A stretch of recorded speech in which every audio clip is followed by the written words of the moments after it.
ഉത്തരകാശിയിൽ നിലവിലെ സാഹചര്യം അനുസരിച്ചാണെങ്കിൽ orange alert നിലനിൽക്കുന്നു. 2 ദിവസമായി കനത്ത മഴ പ്രദേശത്ത് ഉണ്ടായിരുന്നു എന്ന അറിയിപ്പാണ് ഇപ്പോൾ പ്രദേശവാസികളിൽ നിന്നൊക്കെ തന്നെ നമുക്ക് അറിയാൻ കഴിയുന്നത്. ഔദ്യോഗികമായിട്ടുള്ള കണക്കുകൾ പ്രകാരമാണെങ്കിൽ മാത്രമേ നമുക്ക് എത്ര പേര് ഈ സംഭവത്തിൽ, ഈ ദുരന്തത്തിൽ ഉൾപ്പെട്ടിട്ടുണ്ടോ എന്ന് നമുക്ക് മനസ്സിലാക്കാൻ കഴിയുകയുള്ളൂ. നമ്മളിപ്പോൾ ദൃശ്യങ്ങൾ, കാരണം ഒരുപാട് തീരപ്രദേശങ്ങളൊക്കെ തന്നെ ഉള്ള ഒരു സ്ഥലമാണ്, ഭംഗിയുള്ള ഭൂപ്രകൃതികൾ ഉള്ള മലമടക്കുകൾ ഉള്ള ഒരു പ്രദേശമാണത്. ഹിമാലയത്തിൻ്റെ താഴ്വാരമായി അറിയപ്പെടുന്ന ഒരു പ്രദേശം കൂടിയാണ് ഈ ഉത്തരാഖണ്ഡ്.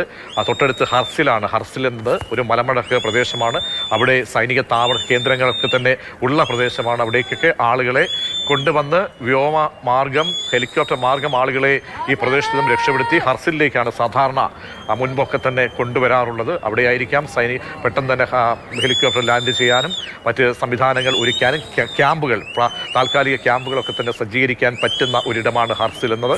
ആ ഹർസിലേക്കായിരിക്കാം ആളുകളെ അവിടെ നിന്ന് മാറ്റുക.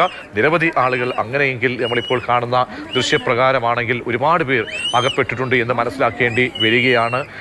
ഖീർഗംഗ നദി സാധാരണഗതിയിൽ നിന്നും അപ്പുറത്തേക്ക് അവിടെ ജലം ഒഴുകി എത്തുന്നുണ്ട്. അപ്പോൾ പ്രളയത്തിൻ്റെ ആക്കവും ആഴവും കൂടുതലാണ് എന്ന് ബോധ്യപ്പെടുത്തുന്ന തരത്തിലാണ് ഇപ്പോൾ നദിയിലെ ഒഴുക്ക്, കുത്തൊഴുക്ക്, ശക്തമായ അടിയൊഴുക്ക് ഈ പ്രദേശത്ത് ഉണ്ട് എന്നുള്ളതാണ്. അപ്പോൾ ഈ ഉൾഗ്രാമങ്ങളിലേക്കൊക്കെ ഈ വെള്ളത്തിൻ്റെ തോത് എത്രത്തോളം ഉണ്ടാകും, രൂക്ഷമാകും എന്നൊക്കെയുള്ള കാര്യങ്ങളിലേക്ക് പോകേണ്ടതുണ്ട്. കേന്ദ്ര സർക്കാർ സ്ഥിതിഗതികൾ ഇപ്പോൾ വിലയിരുത്തുന്നുണ്ട് എന്ന് മനസ്സിലാക്കുന്നു. കൂടുതൽ സംഘത്തെ ഈ പ്രദേശത്തേക്ക് അയക്കാനുള്ള നിർദ്ദേശങ്ങളൊക്കെ തന്നെ നൽകുന്നുമുണ്ട്. മറ്റ് അയൽ സംസ്ഥാനങ്ങളിലൊക്കെ തന്നെ വലിയ ജാഗ്രതാ നിർദ്ദേശങ്ങൾ ഇപ്പോൾ നൽകുക കൂടി ചെയ്യുകയാണ്. രക്ഷാപ്രവർത്തനം കാര്യക്ഷമമാക്കുക എന്നാണ് ഇപ്പോൾ ഈ ഘട്ടത്തിൽ നൽകാനുള്ള അല്ലെങ്കിൽ നീക്കം. ഈ ഘട്ടത്തിൽ സാധ്യമായിട്ടുള്ള എല്ലാ രക്ഷാപ്രവർത്തനങ്ങളിലേക്കും സംസ്ഥാന സർക്കാർ SDRFൻ്റെയും NDRFൻ്റെയും നേതൃത്വത്തിലുള്ള ടീം ഇപ്പോൾ സജ്ജീകരിച്ച് കൊണ്ടേയിരിക്കുകയാണ്. സൈനികരെ കൂടുതൽ പ്രദേശത്തേക്ക് നീക്കം കൂടി കാണുന്നുണ്ട്. കരസേനയുടെ പ്രധാനപ്പെട്ട ടീമംഗങ്ങളൊക്കെ തന്നെ ഈ രക്ഷാപ്രവർത്തനവുമായി ബന്ധപ്പെട്ടൊക്കെ നിൽക്കുന്ന ആളുകളൊക്കെ തന്നെ ഇപ്പോൾ ഈ പ്രദേശത്തേക്ക്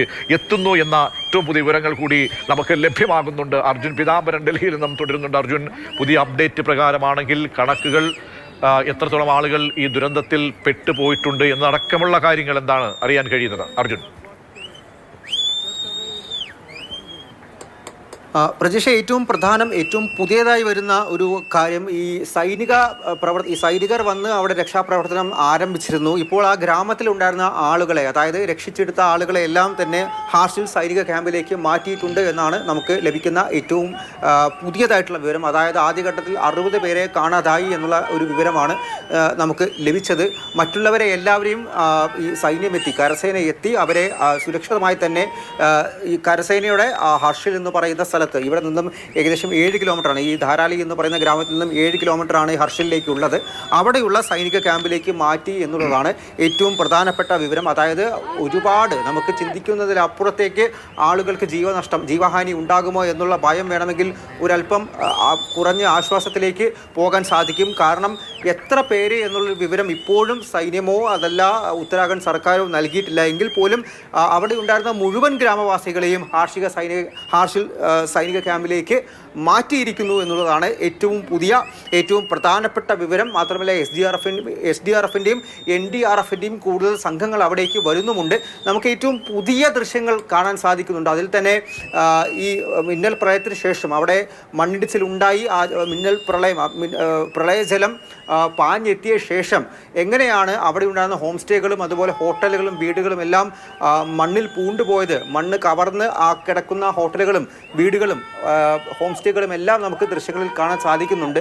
അതിനകത്തടക്കം ഇനി എത്ര പേർ ബാക്കിയുണ്ട്, ആരെങ്കിലും കണ്ടെത്താനുണ്ടോ എന്നുള്ള രക്ഷാപ്രവർത്തനം, കൂടുതൽ തിരച്ചിൽ തുടങ്ങിയിട്ടുള്ള കാര്യങ്ങളാണ് ഈ NDRFും SDRFൻ്റെയും സംഘങ്ങൾ വന്ന് ഇവിടെ നടത്താൻ പോകുന്ന, ഈ ഗ്രാമത്തിൽ നടത്താൻ പോകുന്നത്. മറ്റുള്ള ആളുകളെ എല്ലാം തന്നെ, ഗ്രാമവാസികളെ എല്ലാം തന്നെ ഇതിനോടകം രക്ഷപ്പെടുത്തി ഹർഷിലെ സൈനിക താവളത്തിലേക്ക്, സൈനിക ക്യാമ്പിലേക്ക് എത്തിച്ചിരിക്കുന്നു എന്നുള്ളതാണ് ഏറ്റവും പുതിയ ആശ്വാസകരമായിട്ടുള്ള കാര്യം. അതിനപ്പുറത്തേക്ക് അവിടെ വീണ്ടും ഈ കരസേനയുടെ തിരച്ചിൽ നടന്നുകൊണ്ടിരിക്കുന്നു. ഇനിയും ഇത്തരത്തിൽ കാലാവസ്ഥ അത് പ്രശ്നമായതുകൊണ്ട് തന്നെ ഇനിയും തുടർ മണ്ണിടിച്ചിലുകളും മിന്നൽ പ്രളയവും ഉണ്ടാകാനുള്ള സാധ്യത നിലനിൽക്കുന്നുണ്ട്. അതിൻ്റെയെല്ലാം കാര്യങ്ങൾ പരിഗണിച്ചുകൊണ്ട് അവിടെ തൊട്ടടുത്തുള്ള മറ്റിടങ്ങളിലെയും ആളുകളെ ഒഴിപ്പിച്ച് ഈ ഹർഷിൽ എന്ന് പറയുന്ന ടൗണിലേക്ക് മാറ്റുകയാണ് അവിടെയുള്ള കൂടുതൽ സൈനികർക്കും അതുപോലെ തന്നെ മറ്റ് അധികാരികൾക്കും അലേർട്ട് നൽകിക്കൊണ്ട് മറ്റ് സജ്ജീകരണങ്ങൾ കൂടി നടത്താൻ വേണ്ടി പറഞ്ഞിരിക്കുന്നു. കേന്ദ്രവും സ്ഥിതി വിലയിരുത്തുന്നുണ്ട്. മാത്രമല്ല യുദ്ധകാല അടിസ്ഥാനത്തിൽ തന്നെയാണ് രക്ഷാപ്രവർത്തനങ്ങളും അതിനപ്പുറത്തേക്ക് തിരച്ചിലും എത്ര പേരെ ഇനിയും കണ്ടെത്താനുണ്ട് എന്നുള്ള തിരച്ചിലും നടന്നുകൊണ്ടിരിക്കുന്നത്. അതുകൊണ്ട് തന്നെ ഒരു ഔദ്യോഗികമായിട്ടുള്ള കണക്ക് എത്ര പേരെ കാണാതായി, എത്ര പേരെയാണ് ഇത് കണ്ടെത്താനുള്ളത് തുടങ്ങിയിട്ടുള്ള വിവരങ്ങൾ എന്തായാലും ഈ ഒരു ഘട്ടത്തിൽ ഇപ്പോഴും ഉത്തരാഖണ്ഡ് സർക്കാർ പുറത്ത് വിട്ടിട്ടില്ല എന്നുള്ളത് തന്നെയാണ്. 60 പേർ എന്നുള്ള പ്രാഥമിക കണക്ക്, ആ വിവരം അതുപോലെ തന്നെ നിൽക്കുന്നു. പക്ഷേ ഗ്രാമത്തിലുണ്ടായിരുന്ന മറ്റുള്ളവരെ എല്ലാവരെയും സൈനികർ, ഹർഷിൽ നിന്നെത്തിയ സൈനികർ ഹർഷിലെ സൈനിക ക്യാമ്പിലേക്ക് തന്നെ സുരക്ഷിതമായി മാറ്റിയിരിക്കുന്നു. അവർക്ക് വേണ്ട വൈദ്യസഹായം അവിടെ വെച്ച് നൽകുന്നുമുണ്ട്.